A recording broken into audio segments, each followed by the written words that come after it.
नमस्कार दोस्तों, मैं आनंद आप सभी का स्वागत करता हूँ हमारे चैनल लीगल शिक्षा ऑफिशियल पर। तो दोस्तों, आज के वीडियो में बात करेंगे आईपीसी सेक्शन 34 के बारे में। तो जाने क्या होती है आईपीसी की धारा 34, ये सारी जानकारी इस वीडियो के माध्यम से मैं बताने वाला हूँ। तो बिल्कुल भी बिना देरी से इस वीडियो को हम स्टार्ट करेंगे। अगर वीडियो अच्छा लगा तो आप लाइक जरूर करेगा और हमारे चैनल लीगल शिक्षा ऑफिशियल को सब्सक्राइब जरूर कीजिएगा। तो दोस्तों, आईपीसी की धारा 34 यानी सेक्शन 34 में कई लोगों द्वारा किए गए अपराध यानी ऑफेंसेस को परिभाषित किया गया है। आइए जानते हैं कि आईपीसी की धारा 34 क्या जानकारी देती है। दोस्तों, सबसे पहले बात करते हैं भारतीय दंड संहिता यानी इंडियन पेनल कोड में कानून यानी लॉ से जुड़े प्रावधानों यानी प्रोविजन के बारे में जानकारी तो मिलती है, साथ ही जुर्म यानी क्राइम और उसकी सजा यानी पनिशमेंट के बारे में भी पता चलता है।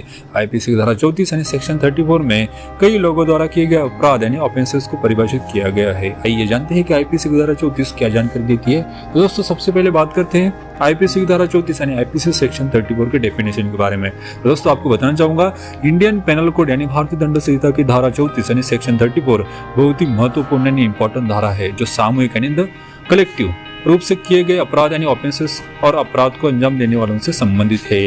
आगे बताना चाहूंगा, सेक्शन 34 के अनुसार जब कई लोग यानी मेनी पीपल समान इरादे यानी कॉमन इंटेंशन से कोई आपराधिक कृत्य यानी क्रिमिनल एक्ट करते हैं, तो उनमें से प्रत्येक यानी एवरीवन इस कृत्य के लिए उसी तरह जवाबदेह यानी अकाउंटेबल होगा जैसे उसने अकेले यानी लोनली इस काम को अंजाम दिया हो। आगे बताना चाहूंगा, किसी भी मामले में धारा 34 यानी सेक्शन 34 लगाए जाने के लिए कुछ महत्वपूर्ण शर्त यानी सम इम्पोर्टेंट कंडीशन पूरी होना जरूरी यानी नेसेसरी है। उसमें से पहली कंडीशन है किसी प्रकार की आपराधिक गतिविधि यानी क्रिमिनल एक्टिविटी हो। नंबर 2 पे आता है आपराधिक गतिविधि यानी क्रिमिनल एक्टिविटी में से एक से अधिक लोग यानी मोर देन वन पर्सन लिप्त यानी इंडल्ज होने चाहिए। उसके बाद नंबर 3 पे आता है अपराध यानी ऑफेंसेस करने का सभी लोगों का इरादा एक यानी one intention of all he होना चाहिए। उसके बाद नंबर 4 पे आता है आपराधिक गतिविधि यानी क्रिमिनल एक्टिविटी में सभी आरोपी यानी ऑल एक्यूज की भागीदारी यानी पार्टिसिपेशन होनी चाहिए। आगे बताना चाहूंगा, क्या होती है सजा यानी पनिशमेंट क्या है। दोस्तों, आईपीसी 1860 के धारा 34 यानी सेक्शन 34 में किसी अपराध की सजा यानी पनिशमेंट फॉर क्राइम के बारे में नहीं बताया गया है। यहाँ इस धारा में एक ऐसे अपराध यानी ऑफेंसेस के बारे में बताया गया है जो किसी अन्य अपराध के साथ किया गया हो।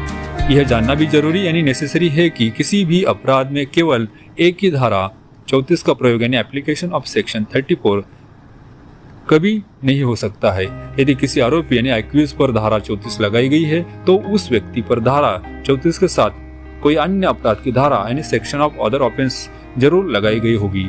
आगे बताना चाहूंगा, क्या होती है आईपीसी। दोस्तों, भारतीय दंड संहिता यानी Indian penal code IPC Bharat में यहाँ के किसी भी नागरिक यानी सिटीजन द्वारा किए गए कुछ अपराधों यानी सर्टेन ऑफेंसेस की परिभाषा यानी डेफिनेशन और दंड यानी पनिशमेंट का प्रावधान यानी प्रोविजन करती है। आपको बता दी, ये भारत की सेना यानी इंडियन आर्मी पर लागू नहीं होती है। पहले आईपीसी जम्मू एवं कश्मीर में लागू नहीं होती थी, लेकिन धारा 370 हटने के बाद वहाँ भी आईपीसी लागू हो गई है। इससे पहले वहाँ रणवीर दंड संहिता यानी आईपीसी लागू होती थी। दोस्तों, किसने लागू की थी आईपीसी। दोस्तों, आपको बताना चाहूंगा, ब्रिटिश कालीन भारत यानी ब्रिटिश इंडिया के पहले कानून आयोग यानी लॉ कमीशन की सिफारिश यानी रिकमेंडेशन पर आईपीसी 1860 में अस्तित्व में आई और इसके बाद इसे भारतीय दंड संहिता यानी इंडियन पेनल कोड के तौर पर 1862 में लागू किया गया था।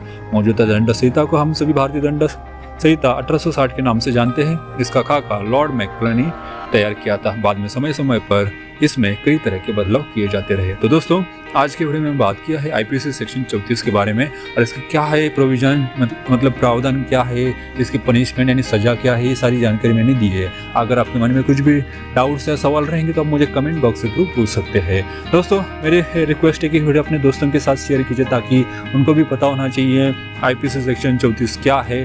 ठीक है, तो दोस्तों, आज के वीडियो में बस इतना ही। मिलते हैं नेक्स्ट वीडियो के साथ। तब तक के लिए आप अपना ख्याल रखें, खुश रहे। धन्यवाद। जय शिवराय।